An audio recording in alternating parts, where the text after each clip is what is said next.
turned out to be true. I went to a disturbance at a backyard BBQ once. Turns out it was a bunch of Roma gypsies.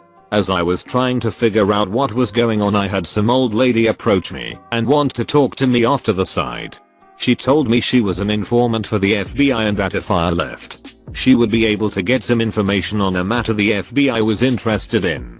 I rolled my eyes and thanked her and said I would be out of there as soon as I could make sure there was no violence going on. Anyway, I determined it was just verbal, so I cleared the call and went back in service. About 15 to 30 minutes later, dispatch radioed me to head back to the station. I got there and got a message to call some FBI field office and ask for a certain agent. I called and sure as hit this agent said he understood I spoke with his informant and wanted to know everything she told me. Blew my mind. Crazy quick.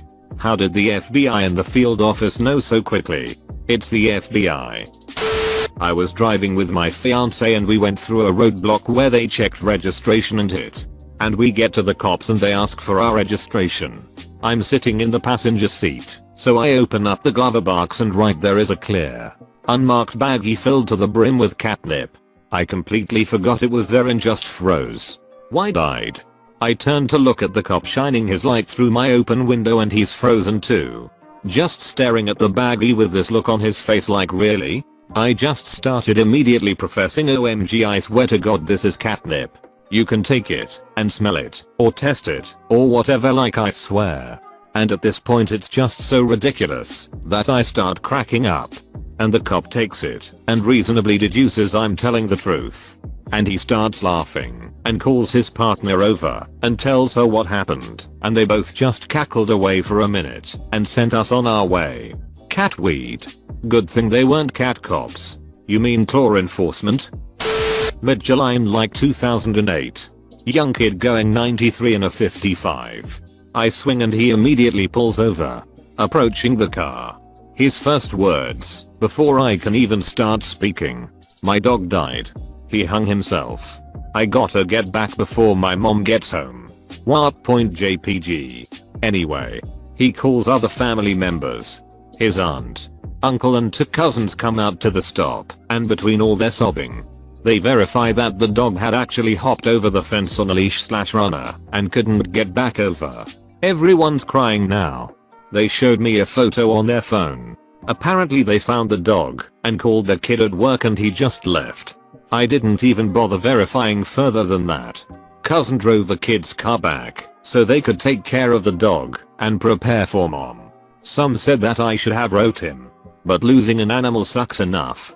He knew he ducked up and adding financial burden to him wasn't going to help him or me.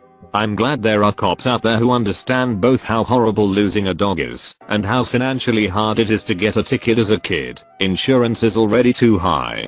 Of course kids should be more careful and it's not the cops' fault they got pulled over. But you did the right thing in this scenario. It's also not even a financial cost at that point. Almost 50 over is going to be a jailable offense pretty much everywhere. I got pulled over for driving to school at 10 AM.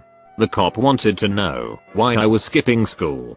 I explained that a little town's girls basketball team just won state, and since the game was so far away they let us start that day at 10:30 AM. He followed me all the way to the school so he could ask the principal. I still don't know what was illegal about driving to school at 10 AM. But he was kind of a douche. Where do you live? North Korea? Hong Kong.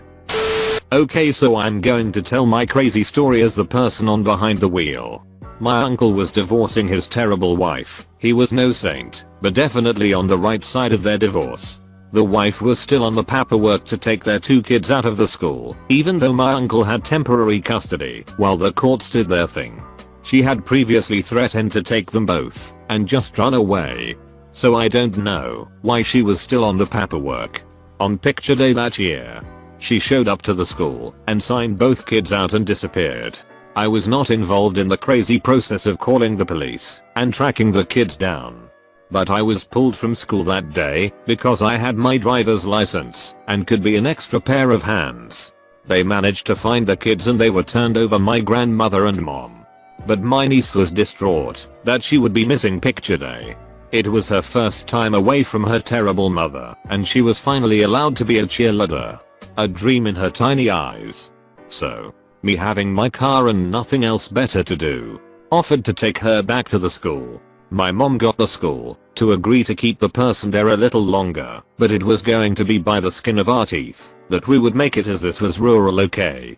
We got in the car and I blasted down those dirt roads doing approximate 70 in a 35. Not a good decision on my part, but I was an anxiety-ridden 17-year-old dealing with a nasty divorce and kidnapping for the first time in my life.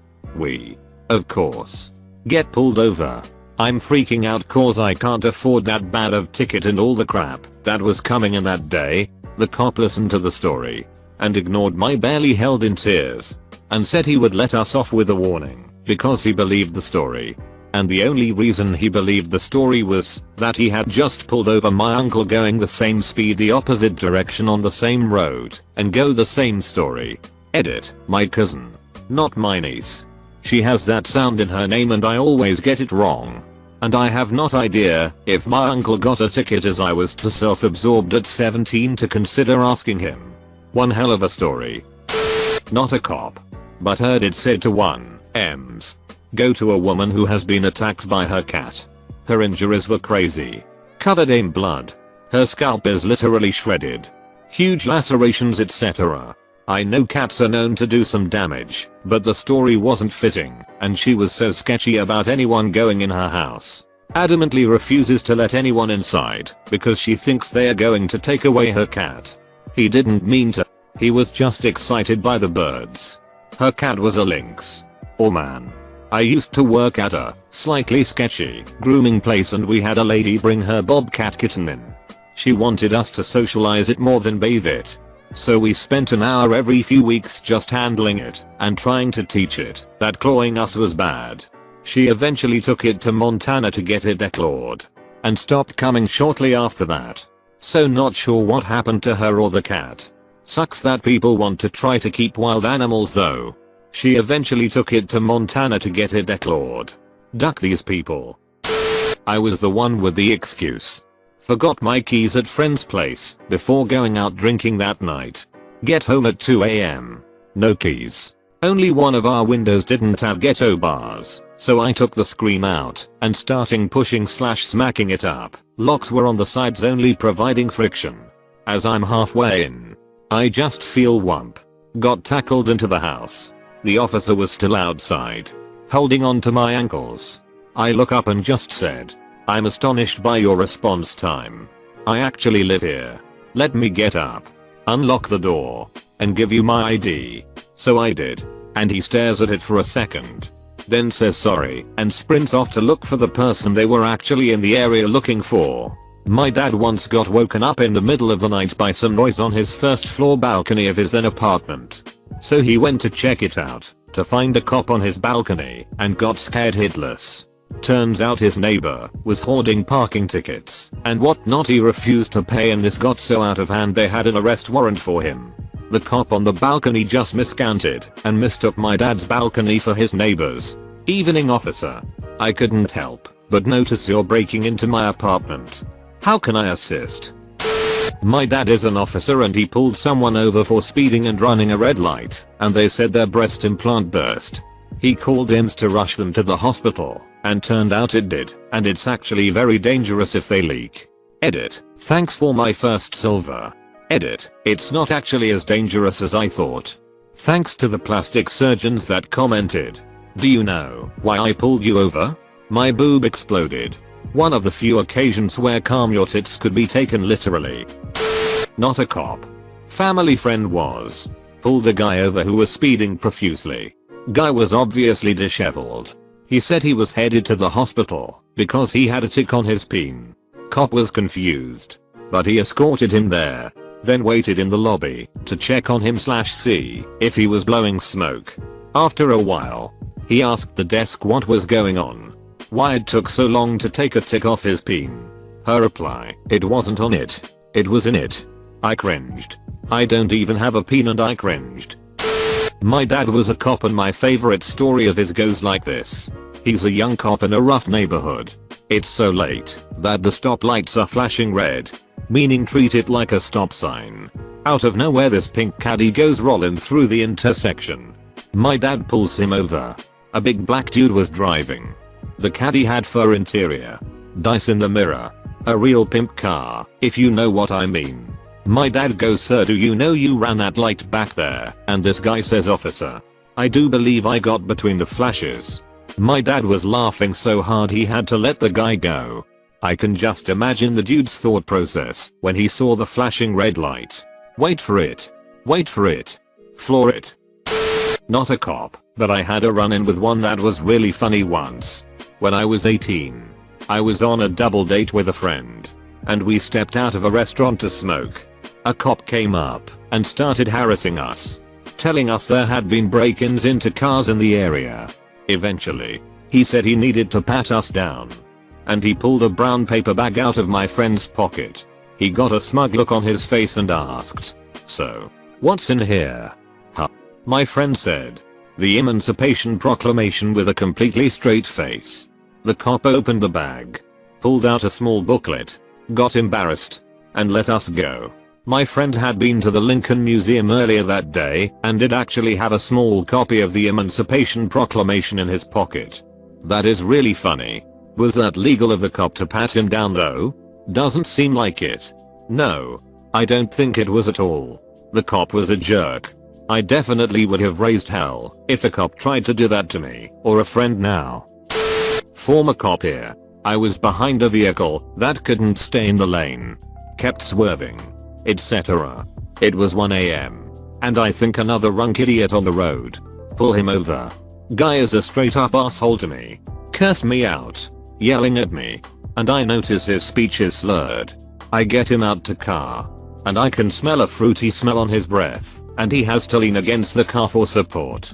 I ask him how much he had to drink, and he tells me to duck off. By this point I'm ready to bring him in for a DUI. But I just had a feeling something wasn't right. I called EMS to come check him. Blood sugar was at 40. Not drunk. Just a diabetic.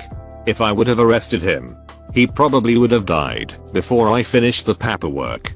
Go with your gut if something doesn't seem right. I was doing security at an event one night where alcohol was being served. My partner and I found someone laying in an alley who had fallen and was cut on her forehead. I'm ashamed to say that, partly because she was native Canadian. I figured she was just drunk. In the totality of the circumstances, with it being at night where alcohol was being served, it just added to the whole idea. But as my partner and I helped her to her feet, we found her insulin kit on the ground beside her. She was unable to speak clearly, but seemed fixated on it, and we helped her walk down the alley to an ambulance. The paramedic also assumed she was just a drunk until we were able to finally convince him that we thought she was in a diabetic emergency. Turned out she was. Like I said, it was a real eye-opener about the inherent racism that sometimes we carry with us that can change how we see people.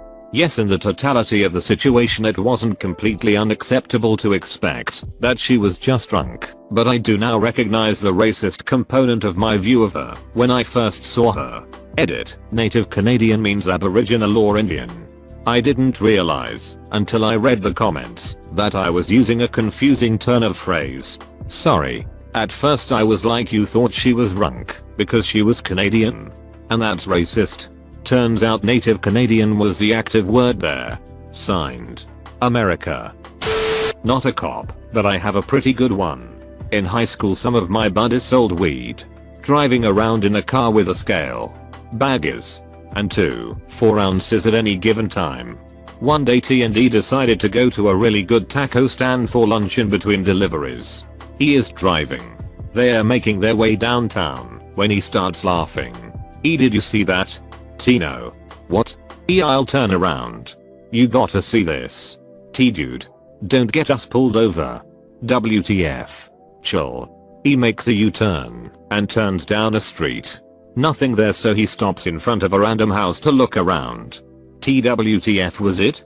Just drive. I just saw a dude pushing a stroller with 2 wiener dogs in it. You're retarded. As soon as he started driving again, a cop car pulls up behind them and lights them up. Cop 1, what are you guys doing?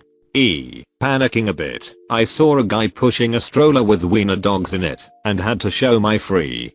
Cop 2, how come you're parked in front of this known trap house and your car smells like dope? Silence. This guy with a stroller an. Cops get out of the car. Car gets searched. They find all the hit. As they are getting loaded into the back of the cop car all handcuffed up. Cop 2 just stops. Cop 2, hey Cop 1. Look at that. Cop 1. No hit. Everyone looks up at this old guy pushing a stroller with his 2 wiener dogs poking their heads out. Cops burst out laughing. They both got charged with possession/trafficking. Good times. Edit. Wow, I've never had a comment blow up like this. Since everyone loves stories about so much, here's another one for ya. A while before the infamous wiener dog incident, he had to get new tires for his car. Brought it into a local tire shop and left it there for the day. Being the brilliant kid that he was, he left his stash in his favorite hiding spot, thinking nobody would ever find it. The hiding spot was in his spare tire compartment under the carpet in the hatchback/trunk area. The guy changing his tires over was courteous enough to make sure his spare had the manufacturer recommended amount of air pressure in it. He helped himself to a noz of high quality bud while he was in there. He was pissed. He told us about it while we were blazing that night. We all laughed. Thought it was great. He didn't. He strutted into that tire shop the next day and demanded to speak with the manager. Told him that his employee stole something from the back of his car and he wanted it back. When he refused to tell the manager what was stolen, the manager basically told him he couldn't do anything if he didn't know what it was and suggested he call the cops if he wants to escalate things. He didn't call the cops. I know a couple of people like he, and this makes me laugh because they always get into trouble doing stupid shit. Edit. Quick story.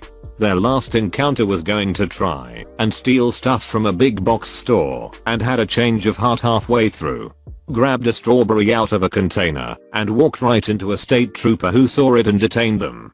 They gave him attitude, so they were charged with petty larceny for $3.50. $120 bail apiece. Being laughed at for a week. Priceless. Sounds like something Corey and Trevor would do on Trailer Park Boys. Ducking, like and subscribe.